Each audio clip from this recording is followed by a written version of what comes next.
Welcome to Wife Cheating Story. I hope you have an enjoyable and relaxing time listening. Let's get started. It was supposed to be a celebration, my wife Cambria's birthday party. I'd spent the afternoon straightening my tie in the mirror, promising myself I'd keep a pleasant smile pasted on no matter what. Felix had spared no expense. A live jazz band crooned beneath a canopy of string lights. An open bar gleamed under the terrace lanterns, and more than 100 guests mingled around the manicured gardens of the Burton estate. I stood on the edge of the terrace, a glass of vintage red in hand, pretending I belonged.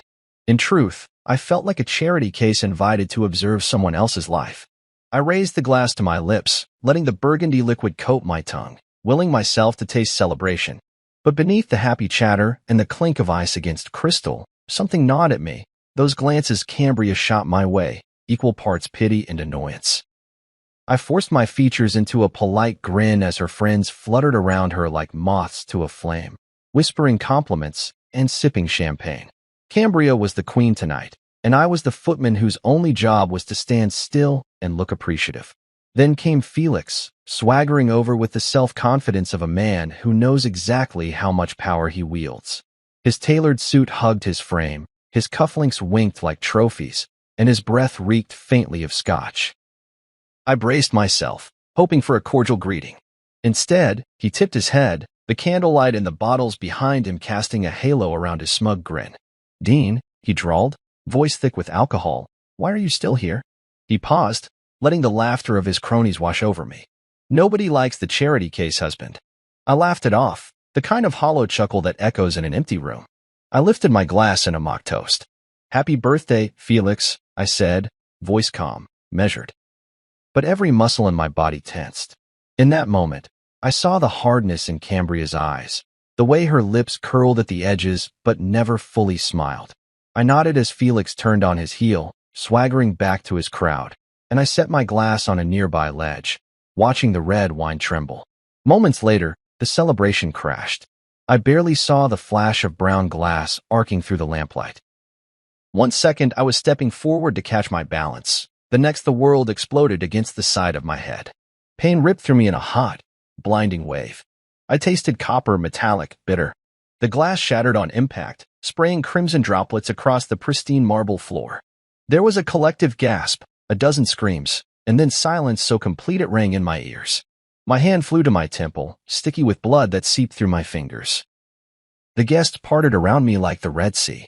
In the distance, the band's smooth melody slid out of harmony, replaced by the urgent hum of shock.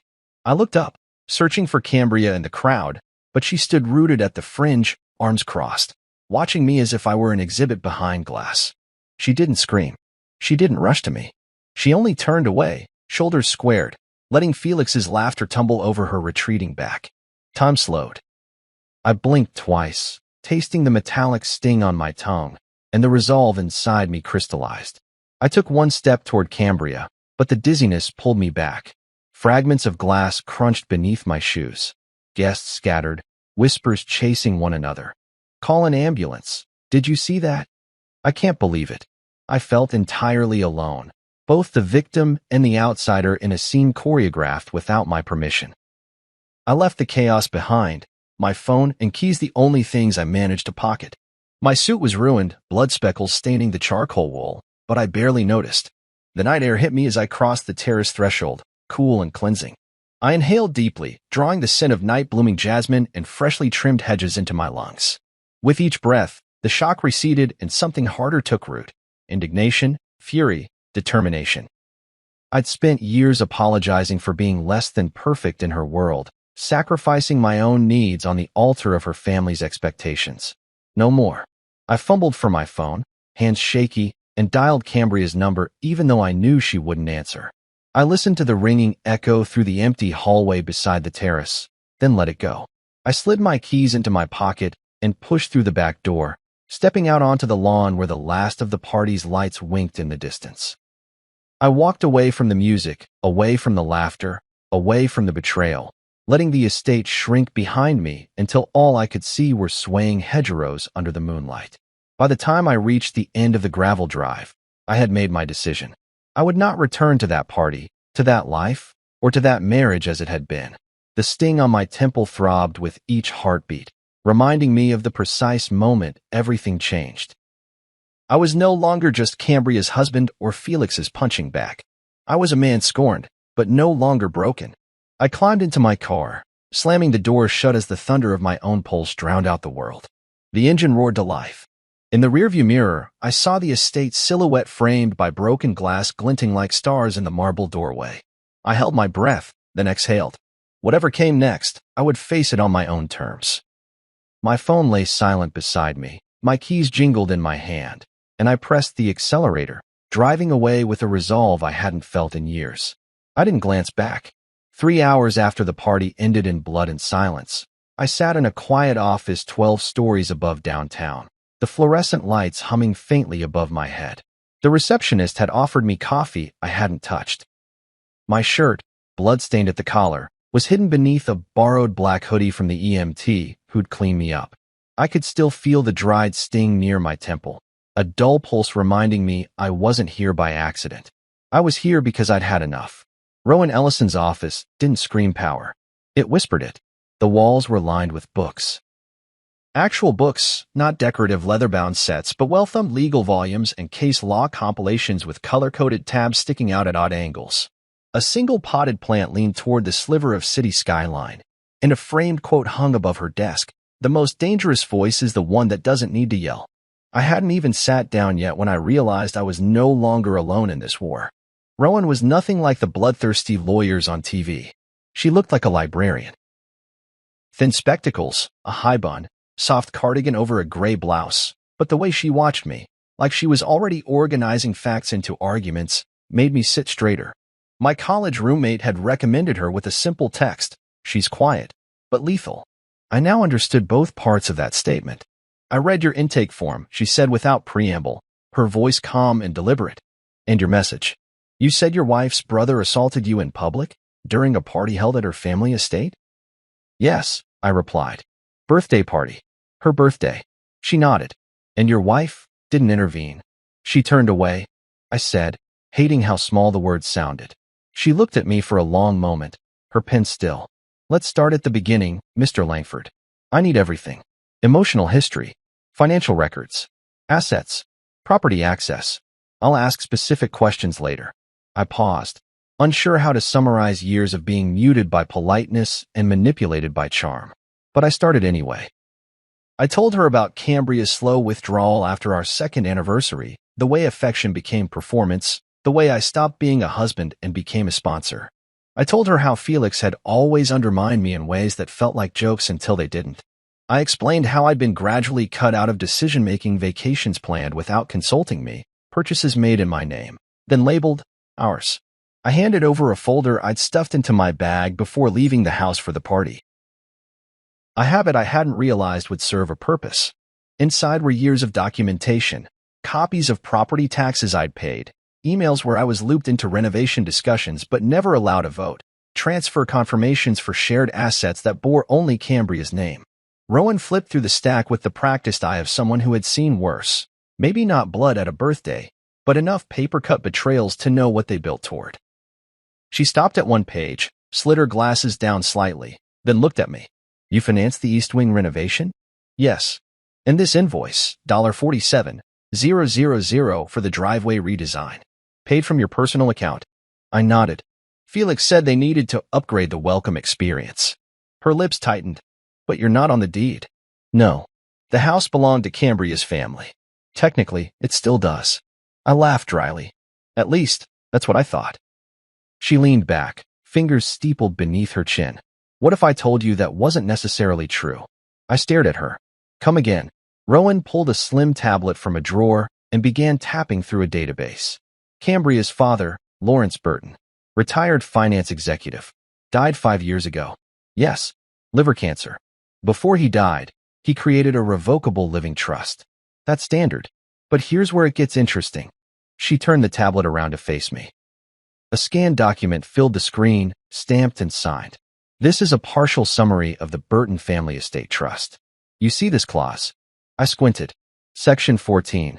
In the event of criminal activity or physical harm enacted by a named family member upon an in-law or legal spouse within estate grounds, The property may transfer. Wait, what? Rowan smiled. A small, dangerous thing. You were assaulted on estate grounds. By Felix, a named beneficiary. And because of that, there's a trigger clause in the trust. It was likely inserted as a safeguard. A family with money, property, and too many secrets? Lawrence probably wanted a way to protect the estate's integrity. He likely never expected the trigger to be used. I blinked. So what are you saying? I'm saying we have a case, she said. And more than that, you have leverage. If we can confirm the terms of the trust and connect the dots, assault, witness statements, your financial contributions, we may be able to legally transfer the deed. At the very least, we can freeze it. You'd be the rightful inheritor under that clause. I sat back in the leather chair, stunned. So, all this time, I thought I had nothing. You have quite a lot, Rowan said. You've just never had someone help you claim it. For the first time in years, I felt the sensation of something shifting, like the ground beneath my feet was no longer giving way. I wasn't just bleeding and humiliated in a back seat of a police cruiser, dismissed as a nobody. I was a man who had been wronged in plain sight. And now, for the first time, I had the law on my side. I'll need witness statements from the party, Rowan continued, flipping back through the folder. Any video footage would help. Also, credit card statements, transfer logs, and anything that places your name beside significant financial input. We're going to build this not like a divorce case, but like a hostile claim. My breath caught. A hostile claim? Yes, she said calmly. You didn't walk away empty-handed, Dean. You walked away with cause. And now? You might walk back in with a deed. The words settled into my bones like a secret oath. I remembered Felix's smirk as the bottle arced toward my temple. I remembered Cambria's cool detachment. I had thought I was leaving that night with nothing but bruises and regret. But Rowan had just shown me that what I left with was far more valuable: evidence, rights, and most dangerously of all, a plan. She handed me a paper to sign, formalizing our retainer. I'll take care of the legal approach. You'll need to go silent for a while. No warnings. No calls to Cambria. No confrontations. Let them think you disappeared. The quieter you are, the harder they'll fall when we move. I signed the page without hesitation. Rowan's pen clicked shut, her expression unreadable. But when she stood to shake my hand, her grip was firm. I don't yell, Mr. Langford, she said again, but I do win. And in that moment, I knew this wouldn't be revenge. It would be justice, signed and sealed. It started with a signature I didn't even remember giving. Rowan had been digging through public records, probate documents, anything linked to the Burtons' estate. I had assumed, like everyone else, that the house was permanently tied to Cambria's family line. I'd accepted that I was an outsider in every way that mattered. But what Rowan found rewrote the script. We were sitting across from each other in her office again. She slid a manila folder across the polished desk toward me, her expression calm, but there was a sharpness in her eyes I'd come to recognize. It meant something important had surfaced. Cambria's father didn't just hand the property to his kids, she said. He put it into a revocable trust before he passed. That's not uncommon. But what is uncommon, very uncommon, is the conditions he attached to it. She opened the folder to a copy of the trust deed. The paper looked like any other legal document, dense, formal, lifeless. But when Rowan pointed to the clause, it came alive. This section right here. It stipulates that if a legal spouse of one of the beneficiaries is subject to criminal harm or assault by another beneficiary on estate property, the trustee has the right to transfer ownership to that spouse. My heart ticked louder in my ears as I read the words. They were all there. Legal, specific, binding. A bill and insurance policy against violence. A clause that had likely seemed like overkill when it was drafted, but now, suddenly, was a loaded weapon I hadn't known I possessed. And here, Rowan said, flipping to the last page, is your signature. You signed as a witness when this was drafted. You were there. You knew about this at one point, Dean. I stared at the signature. My own handwriting, plain as daylight. My name, followed by a date from 5 years ago, just a month before Lawrence Burton died. And suddenly, the memory slid back into place like a key fitting a forgotten lock. It was a rainy Tuesday. We were all gathered in the estate sunroom, Lawrence wrapped in a shawl, looking smaller than I had ever seen him. The lawyer, Grant Miles, had come by with a stack of documents. Cambria had been arguing about something, probably the wine cellar renovations. Felix was pacing the room. Lawrence asked me quietly if I would sign as a witness. I remember thinking it was an honor, that it meant he trusted me with something important. I hadn't asked what the trust included. I just signed and shook Grant's hand. Dean. Rowan's voice broke the memory. I nodded slowly. I remember now. I didn't know what I was signing. I wasn't told the specifics. Lawrence was not well, but he was clear-headed that day. He said it was just a formality. Formalities have consequences, Rowan said, especially when they're attached to trust law. I leaned back in my chair, staring at the page like it might combust. So what happens next? I spoke to Grant Miles. He's still alive. Still practicing, actually. Semi-retired. When I told him what happened to you, Felix's assault, he didn't sound surprised. Said he always knew Lawrence included that clause for a reason. He remembered me? He remembered you as the one person who didn't talk over him. Said Lawrence always liked you more than his own son. That caught in my throat. I looked down again at the document and the looping curve of my signature. I had been a footnote in that family for so long. I hadn't considered I could ever be more. But now, it was written in black and white. The bottle Felix smashed over my head had triggered something much bigger than a hospital visit. It had opened a legal door Lawrence himself had designed. Rowan flipped the folder shut. We have everything we need to start the process. Miles agreed to send an affidavit confirming the trust is still valid and that he oversaw your signature. The next step is filing a petition for emergency transfer of ownership due to a breach of the trust conditions. And Cambria? She won't see it coming. Which is the point. I laughed, not out of amusement, but out of disbelief. She's going to lose the house because her brother couldn't keep his ego in check. Rowan didn't smile. She's going to lose it because she stood by while it happened. That clause doesn't just punish the offender, it protects the innocent. You have proof of harm. Witnesses. Medical records. And this clause? It's iron. I picked up the folder and held it in both hands like it was something fragile, even though it had the weight of a sledgehammer. I want to do this right, I said. No theatrics. No public fights. I want this clean. Then we let them make the next move, Rowan said. We file quietly. Let the documents arrive before you do. Let the facts speak. Let them unravel. That night, I sat alone in my temporary apartment, the one I'd rented under a different name just days after the party. I stared at the trust documents again under the dim kitchen light, drinking cheap scotch out of a coffee mug. For the first time in years, I didn't feel powerless. I didn't feel like the charity husband or the tolerated tag-along. I felt like a man holding a match just inches from a fuse. Cambria had spent years polishing her image, curating a perfect life around a marriage she never really honored. And now that same carefully built life was perched on top of a forgotten signature and a broken bottle. The irony was almost poetic. She'd underestimated me so deeply that she never bothered to see what I was actually holding. The signature I'd forgotten was no longer buried under time and paperwork. It was in my hands now, and I was going to use it. This wasn't about revenge anymore.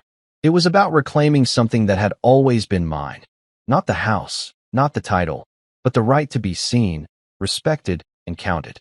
The trust clause was written for a moment just like this. A moment when truth mattered more than appearances. When paper carried more weight than performance. And I was ready.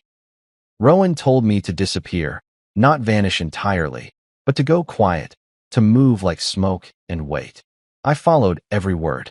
No calls to Cambria. No texts. No social media updates. I withdrew from everything we shared. I packed the essentials into a rented apartment 30 minutes from the city and left the rest behind. Clothes, furniture, reminders. I even switched to a prepaid phone. To the world, I had simply fallen off the grid. But behind the scenes, the gears of something far more calculated were grinding into motion. I spent my mornings at a small cafe on East Alder, where no one knew my name, and the coffee was just bitter enough to keep me alert. I brought my laptop, but rarely opened it. Most days I just watched people, movement, rhythm. The world didn't pause because I was nursing a head wound and betrayal. It moved on, and in that motion, I began to find my footing again. Cambria didn't know I was alive in this new version of myself. She posted pictures from brunches and rooftop dinners. Felix made an appearance in her stories again, shirtless by a pool, smirking into a cocktail. There was no hint of a public apology, no acknowledgement of what happened. Not one post even hinted at that night. Just more of the curated perfection they clung to. I didn't comment. I didn't watch them for pain. I watched them to learn. Rowan was always 3 steps ahead. She moved like water, smooth and relentless. While I laid low, she filed the emergency motion to initiate review of the trust clause. Felix's assault was documented in the hospital records. We had the medical reports. 2 witnesses from the party had quietly confirmed what they saw: a bottle, a blow, blood. One had even filmed part of it. The video was short but damning. Felix stumbling forward, Cambria frozen, my body crumpling out of frame. Meanwhile, Rowan froze the estate's transaction capabilities. No funds could move in or out of the property trust without a court sign-off.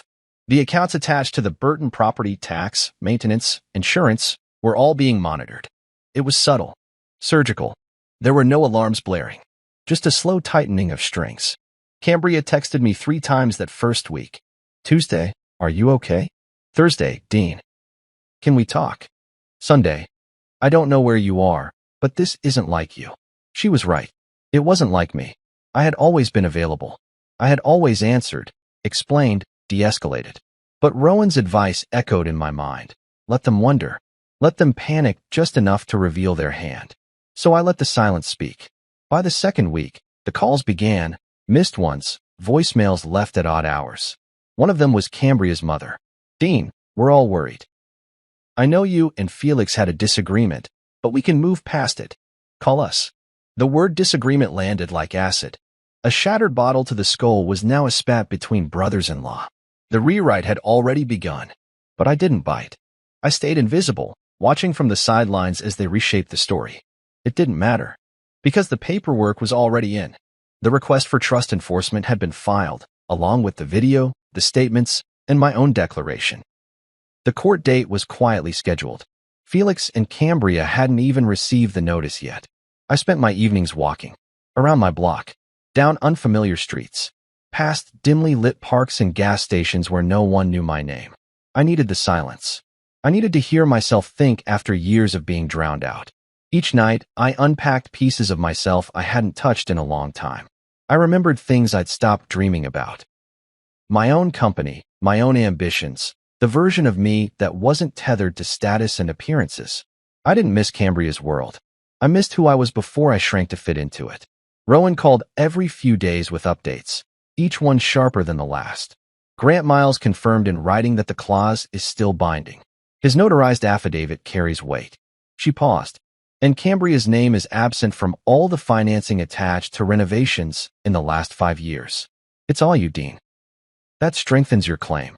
I thought so, I said, the numbness lifting a little more with every confirmation. I was the ghost who paid the bills. Now it's time they realize the ghost holds the keys. Week 3 was when things started to shift. The legal documents were officially served. Not by me, but by the court. Felix would receive the notice first, since he was the named aggressor in the breach clause. Cambria's would arrive the same day. Rowan planned it that way. They won't see it coming, she told me. They think you're licking your wounds. Let them. I imagine the moment. Felix on his phone, tossing papers aside like junk mail, until his eyes snag on the official seal. Until he sees my name. Until he reads the part that says petitioner seeks transfer of full property ownership per Clause 14 of the Burton Family Trust due to verified criminal assault. I imagine the color draining from his face, the blood rushing up his neck. Cambria trying to spin it, to rationalize, only to find her carefully constructed scaffolding giving way. I didn't smile at the thought. I wasn't doing this for revenge. I was doing it for clarity, for the truth to finally cut through the performance.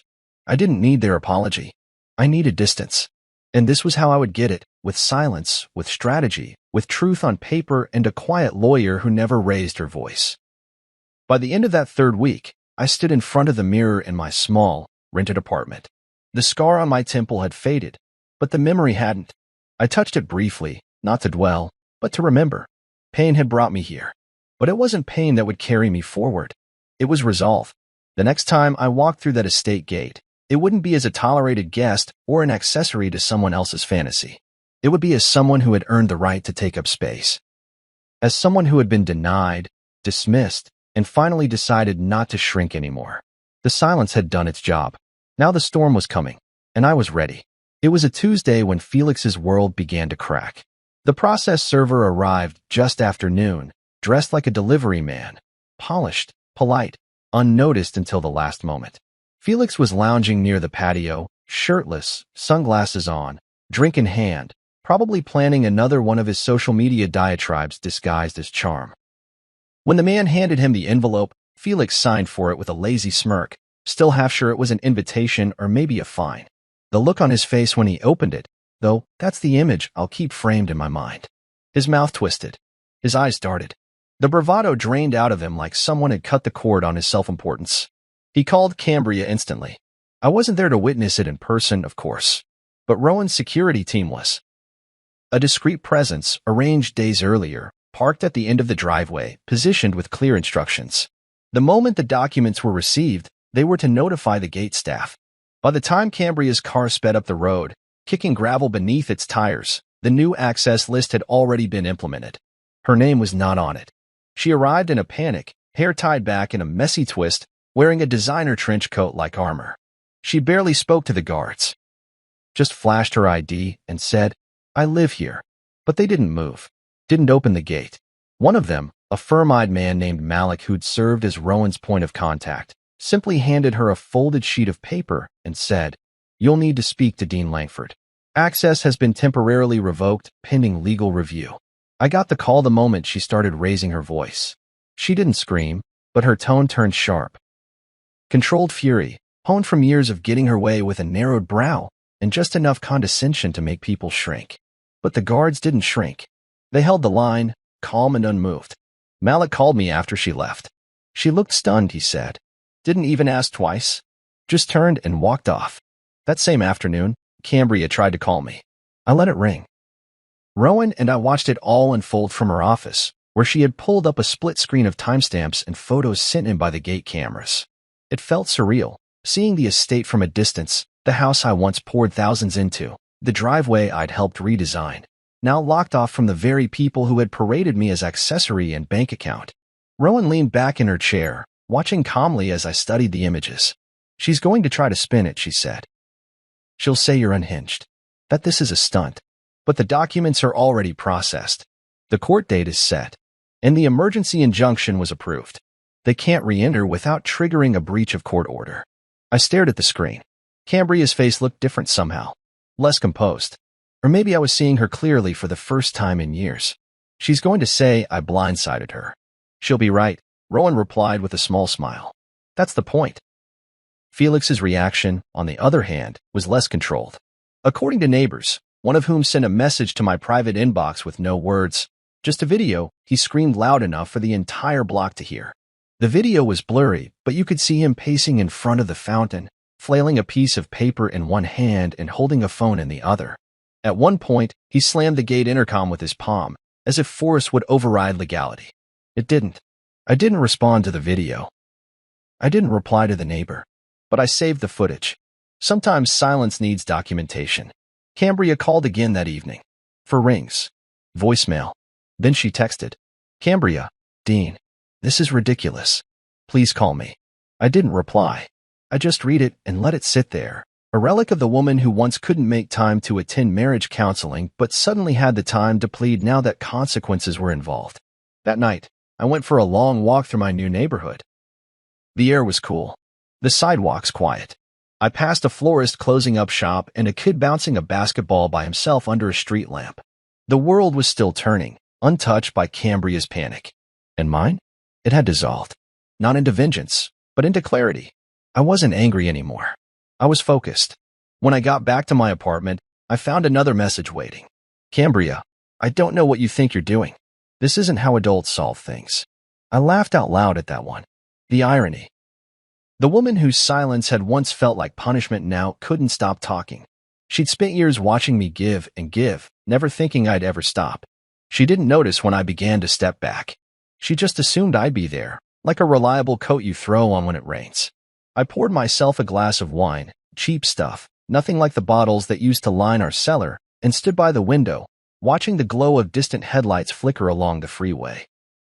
Everything felt quiet, not just around me, but inside. That stillness you only get when you finally stop bleeding.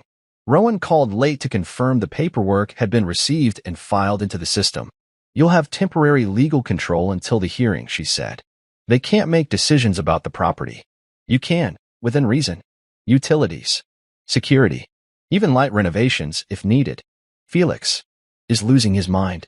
His lawyer called mine. Rattled. I told them to speak to the class. And Cambria. Quiet. For now. I hung up and stood there for a long time, watching the city exhale.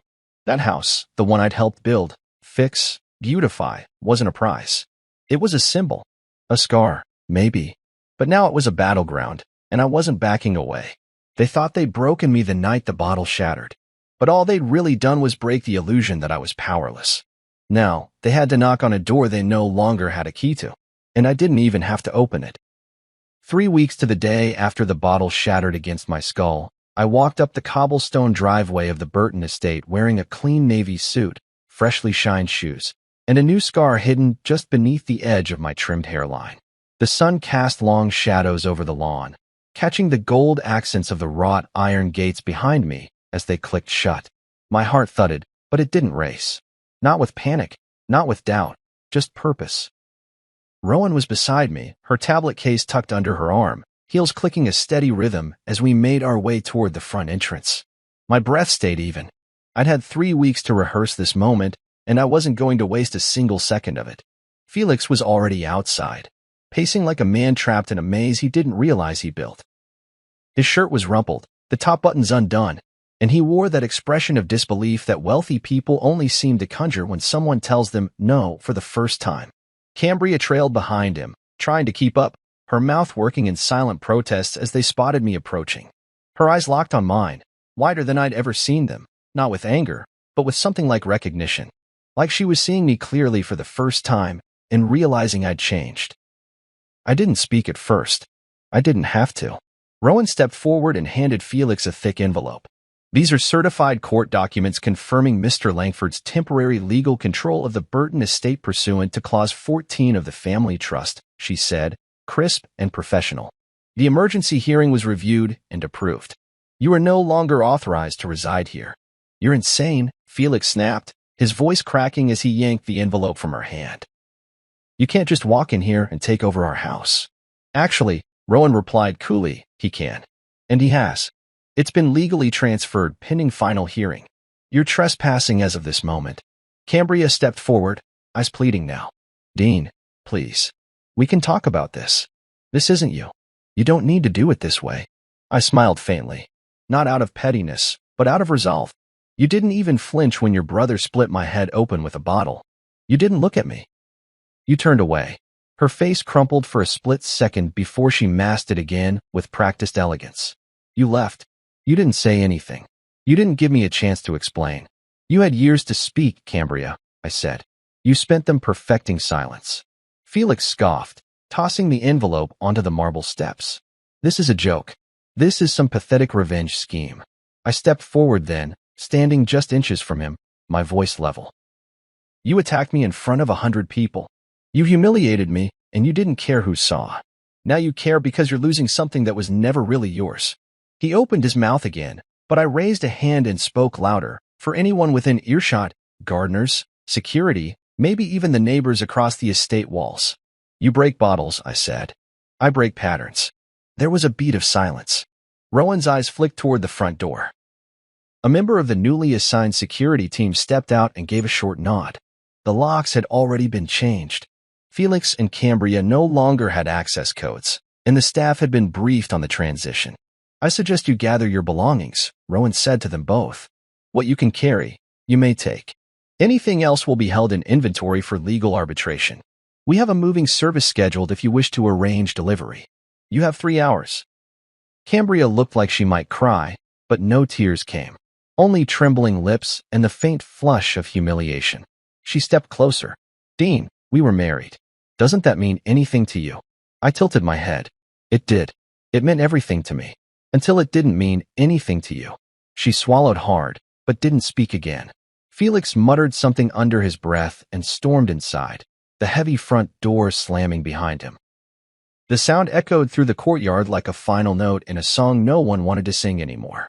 Rowan turned to me then, her voice softening. You're officially in possession. Do you want to go inside? I nodded. We walked through the front door, past the ornate foyer Cambria had obsessed over for years. The chandelier still hung like an accusation. I climbed the grand staircase, each step echoing with memory. Birthdays, arguments, the sound of Cambria's heels clicking as she walked away from hard conversations. But today, it felt different. The air felt lighter, like someone had opened a window in a sealed room. In the master suite, I opened the balcony doors and stepped outside. The wind was soft, brushing against my face like it hadn't touched me in years. I looked out over the manicured grounds and let myself breathe. For the first time since that bottle shattered, I wasn't running. I wasn't hiding. I had stood up. I had returned. And I had done it with dignity, law, and a strength I hadn't known I still had. Below, I could see Felix dragging a suitcase across the lawn, muttering curses under his breath. Cambria followed a few steps behind, carrying a designer tote and what looked like an old photo album. I didn't ask what was in it. I didn't need to know. I didn't gloat. I didn't shout. I just stood there, letting the wind carry away whatever grief still lingered in the bones of that house. I had entered this place as an outsider, stayed as a ghost, and now I stood here as its rightful holder. Not because I fought dirty, but because I finally fought smart.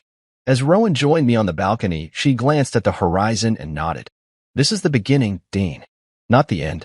She was right. And for the first time in a long, long time, I believed it. By sundown, the house was quieter than it had ever been, not because it was empty, but because the noise that had long occupied it had finally been removed. Cambria and Felix had packed what they could carry in the hours they were given. No fanfare. No limo waiting at the curb. Just rolling suitcases, cardboard boxes, and bruised egos bruising further with each step they took toward the gate. Rowan oversaw everything with calm detachment, clipboard in hand, ensuring everything they removed was documented and legal. No heirlooms. No artwork. Nothing that had been jointly paid for.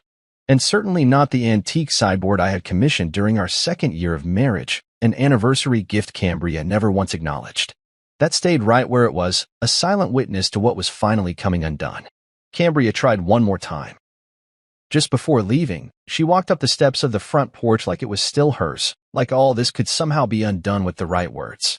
She wore sunglasses, even though the sun was behind the trees, and her voice trembled in that way that used to crack my resolve.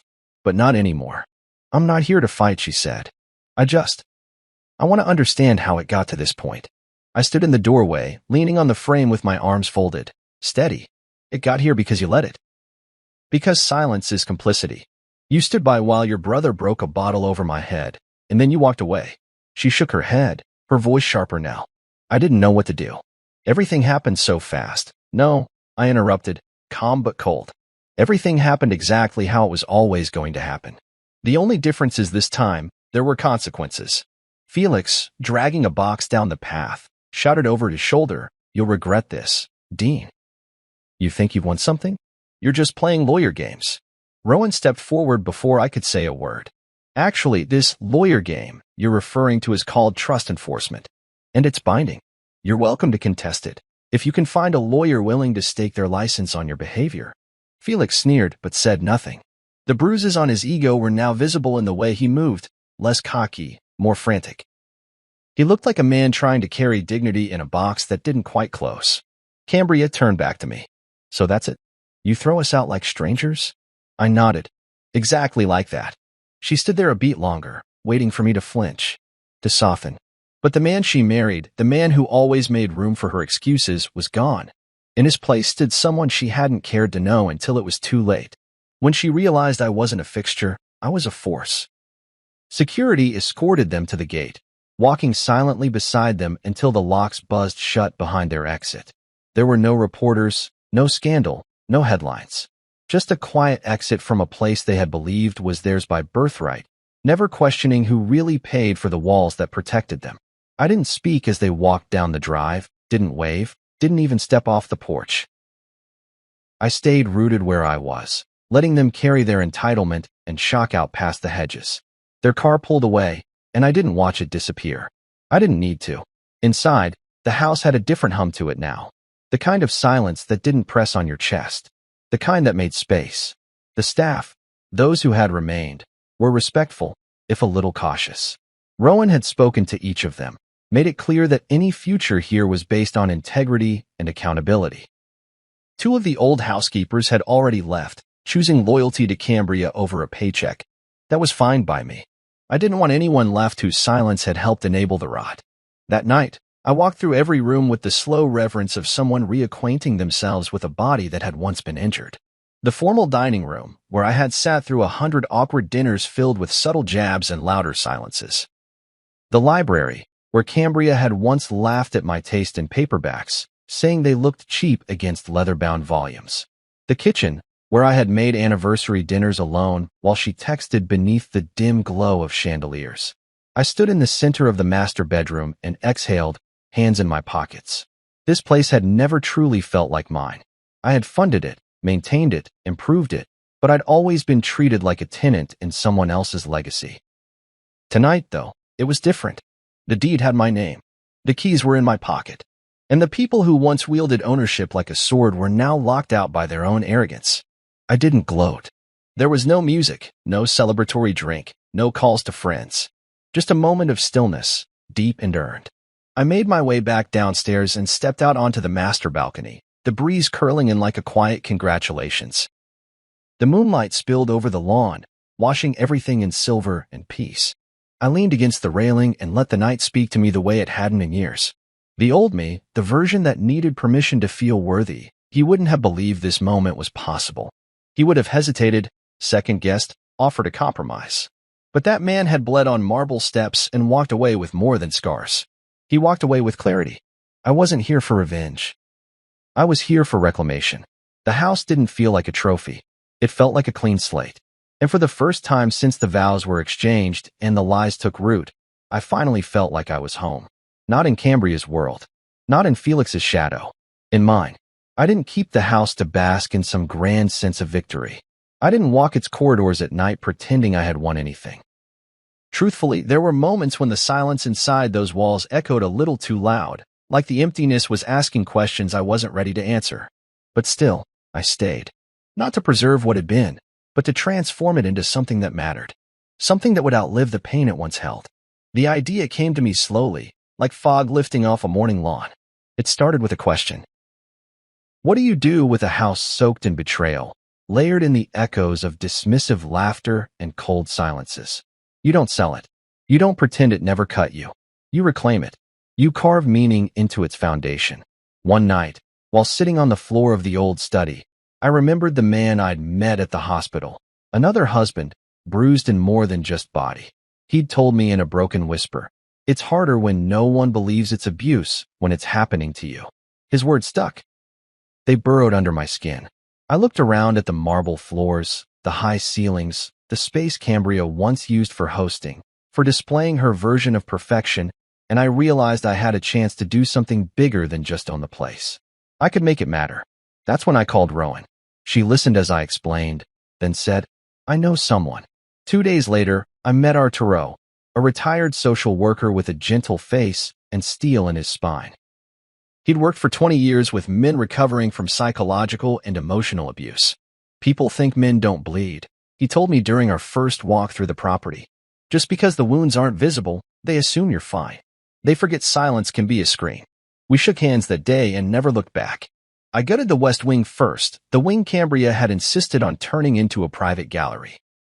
We stripped the walls bare, peeled back the layers of curated wallpaper, and let the light back in. Arturo helped me redesign the space. 4 rooms, each with a bed, a desk, and windows that actually opened. No locked doors. No judgment. Just safety. A small shared kitchen, a group therapy room where the old library had been. We added security measures, quietly, respectfully, and brought in trauma counselors who believed in the cause as much as we did. I named it the Haven on Ridgemore.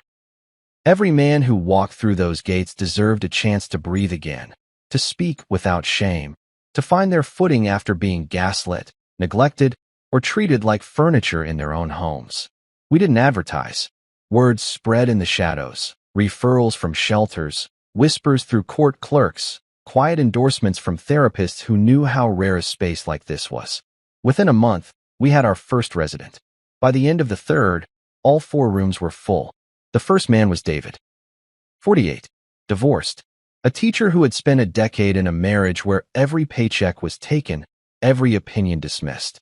His wife had told him he was worthless so many times, he started to believe her. When he walked in with a duffel bag and a folder of court documents, he looked at me and said, "You sure this is real?" I nodded, handed him the keys to his room, and said, "This place was built for you." It wasn't always easy. Some days the air in the house was thick with pain. The kind that doesn't show on faces, only in pauses between words and the way hands tremble over coffee mugs. But it was real. It was honest. And it was healing. I kept one relic from the night it all began. The broken bottle. Not as a trophy, but as a reminder. It sat inside a clear display case near the front entryway, atop a mahogany table that once held Cambria's prized collection of imported vases. Below it, I had a small plaque engraved, "From glass, growth. From pain, purpose." Sometimes visitors would ask about it. Sometimes they wouldn't. But every man who stayed here knew what it meant. They didn't need to be told. You could see it in the way their shoulders dropped after a few days. In the way they finally started answering questions without apology. In the way they looked in mirrors like they were finally seeing someone again. Rowan came by one afternoon to check on the paperwork for our nonprofit status.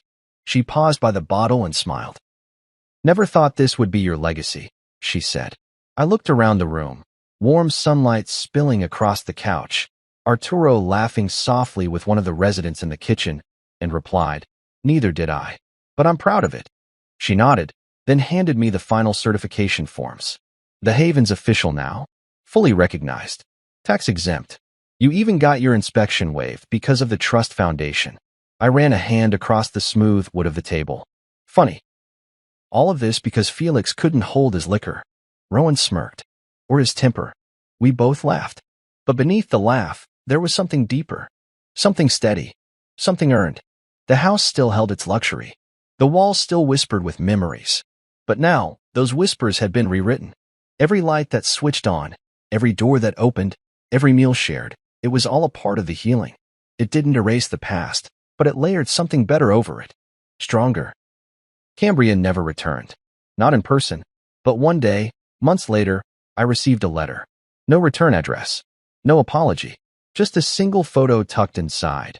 Me and her on our wedding day, standing on the front steps of this same house, smiling in a way that no longer felt like me. I held it for a long time before I slipped it back into the envelope and set it aside. I didn't need to shred it. I didn't need to burn it. I had already moved on. The Haven stood. And with it, so did I. It was just after 8 on a rainy Thursday evening when the past arrived at my gate, wrapped in black and looking like regret. I had just finished restocking supplies in the communal kitchen when Malik buzzed my phone. "There's someone here," he said. "Says her name is Cambria." The name landed in my chest like a distant echo, familiar and irrelevant at the same time. "She's alone," Malik added. "No umbrella, no car in sight." I hesitated for a second, then told him, "I'll meet her at the gate." I walked down the main path slowly, letting the gravel crunch beneath my shoes, steadying myself with each step. The rain wasn't heavy, more of a persistent drizzle, soaking into everything without making a scene. When I reached the gate, she was there, drenched, pale, hair flattened against her forehead, mascara trailing down her cheeks. She didn't flinch at the sight of me. She didn't smile either. "I didn't know it would go this far," she said. I didn't answer immediately. I just studied her. Her coat was unbuttoned, clinging to her like a second skin. The Cambria I remembered would have never allowed herself to be seen in such a state. And yet, here she was, stripped of poise, wearing rain and silence like they were the only things left that fit her. "It always goes this far," I said calmly, "when you let it keep going."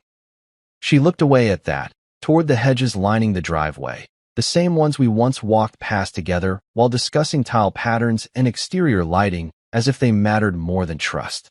"I didn't come here to fight," she said. "Good," I replied. "Because I stopped fighting for your approval a long time ago." She swallowed, jaw tightening, then reached into her coat pocket and pulled out an envelope. "I found this when I was packing what little I had left. Thought maybe. I don't know. Maybe you'd want it." I took the envelope and opened it, not for her sake, but for mine. Inside was a single photo, us, 5 years ago, standing in the foyer of the estate. I had my arm around her waist. She was laughing, her eyes cast upward toward mine. I remembered that moment. It was the day we got the keys. We just walked through every room together, high on ideas and hope. It was before the cracks, before her silence became weaponized. before Felix's jokes stopped being funny and started feeling like gut punches. I stared at the photo for a long time, then looked back at her. You didn't come here for closure, Cambria. You came here hoping I'd give you back the last part of this place you can't reach anymore. Her lips trembled, but she said nothing. This house isn't yours, I continued. Not anymore. And not because of a court ruling or a trust clause. Because you abandoned it long before the law ever caught up to you. She nodded slowly, blinking through the rain. I know. I should have been angry. I should have felt some rush of vindication, some primal satisfaction watching her stand in the rain, powerless, apologetic, broken. But I didn't. What I felt was heavier than triumph. What I felt was finality. I don't hate you, I said. That's the hardest part.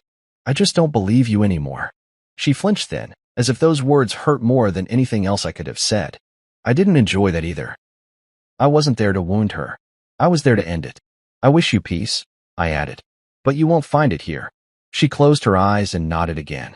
Then, without another word, she turned and walked away. No umbrella. No shoes built for gravel and mud. Just a woman in the rain, retreating from something she thought would always belong to her. I didn't call out to her. I didn't ask where she'd go. I simply stood at the gate until her silhouette vanished behind the mist. When I turned back toward the house, the porch lights cast a warm glow across the path. The haven stood like a quiet sentinel, solid and full of purpose.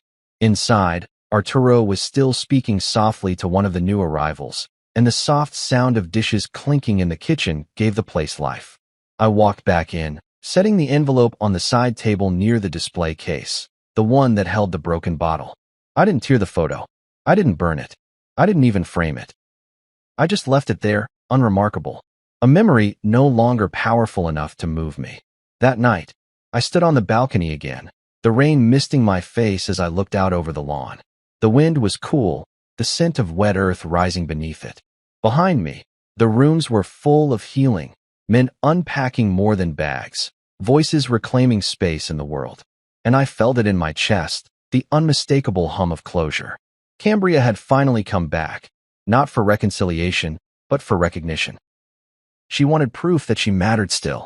What she got instead was the realization that I no longer needed her presence to define my peace. She never came back after that night, and I never looked for her in the rain again. The morning of the grand opening felt nothing like I thought it would. There were no nerves, no racing thoughts, no imagined catastrophes. Just a calm kind of anticipation, like the universe had taken a deep breath and was holding it for me.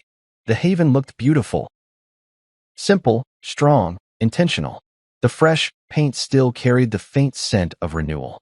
Flowers lined the walkway in muted colors. Chairs had been set up beneath the awning in the courtyard. No banners, no balloons, just presents. The guest list was small by design. A few dozen men who had come through our doors and walked out steadier than when they entered. A few allies, therapists, former social workers, quiet donors who believed in the mission without needing their names on anything. No press.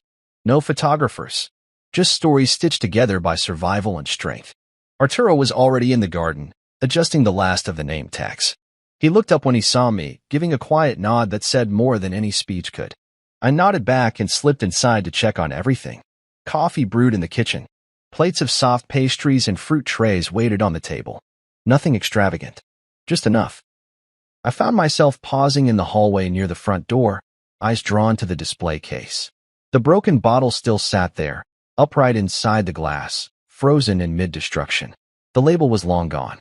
Only the jagged mouth and fractured base remained. And beneath it, the engraved plaque, from glass, growth. From pain, purpose. I touched the glass with the back of my fingers, not for the object itself, but for what it marked. That was the moment my life had pivoted. Not just the blow, but the silence that followed it. That split second where I knew no one would save me, so I had to learn how to save myself. I stepped outside as the guests began arriving. Malik stood at the front gate, greeting each one with a calm authority that had become a signature of the house. He wore a soft navy button-down and slacks today, dressed like a man who had traded battlefields for sanctuary. The first few men trickled in with their heads held higher than they'd once carried them. Some came alone. Others brought partners. One man, Ray, brought his teenage son, who, only 6 months earlier, had watched his father leave a home filled with cold accusations and silent blame. Now they walked side by side. We didn't give speeches. That wasn't what the haven was for. But we did share. Quietly. Casually. One man leaned over the table and said to another, "This place saved my life." Another pulled Arturo into a hug so tight it made my throat catch. I didn't interrupt. I just watched, absorbing every second. Every smile that wasn't forced. Every tear that didn't fall in shame. Every breath that came easier because they weren't pretending anymore. About an hour into the gathering, a reporter arrived, someone Arturo had invited as a personal favor. She kept her camera off, her notebook in her lap. She spoke only when spoken to, respectful, deliberate. Near the end, she approached me while I was pouring coffee. "Mr. Langford," she said, "if I may ask, after everything that happened, do you hold any resentment? Toward your ex-wife? Her brother?" I thought about it longer than I expected to. Not because I was unsure, but because it deserved a real answer. I turned to her, met her gaze, and said, "No." She blinked, waiting for more. I set the coffee pot down. I don't have a grudge, but I do have a scar. I have a deed. And I have a smile they'll never forget. That smile came then, unforced and full, a smile not born of pettiness or revenge, but the kind that comes when you've built something real from the wreckage. The kind that no one can steal. The kind that outlasts betrayal, silence, and blood. She wrote it down quietly, then folded her notebook and nodded. She didn't ask anything else. Later, as the sun began to dip behind the trees, the courtyard buzzed with quiet joy. No one wanted to leave. Some sat on the porch steps with plates of fruit, trading stories. Others stood near the garden, hands in pockets, just breathing. And I stood in the center of it all, not to be seen, but to witness what healing looked like. I thought of Cambria then, not with pain, but with distance. I wondered if she ever told anyone the truth. If she ever admitted that the man she once called a charity case had built something she'd never understand. Maybe she did. Maybe she didn't. It didn't matter anymore. What mattered was here, brick by brick, breath by breath, and every man who walked in through the doors thinking he was broken and walked out knowing he wasn't alone. As dusk settled and the last of the guests filtered out, Arturo came to stand beside me. He handed me a small glass of wine and raised his own. "To the broken bottle," he said, half smiling, "and the man who made something whole from it." I clinked my glass against his. "To every man who learns he deserves better." We drank in silence. That night, I turned out the lights and stood alone in the main hallway. The shadows didn't feel heavy anymore. They felt earned. The scars on the walls, metaphorical and otherwise, weren't things to hide. They were part of the story. Proof that this house had once been a battlefield and now stood as a haven. I walked past the display case once more and nodded to it, just once, like a final bow to a ghost that no longer haunted me. Then I climbed the stairs, not as a man trying to prove something to the world, but as a man finally at peace with who he had become. And the smile on my face? That was the kind you never forget.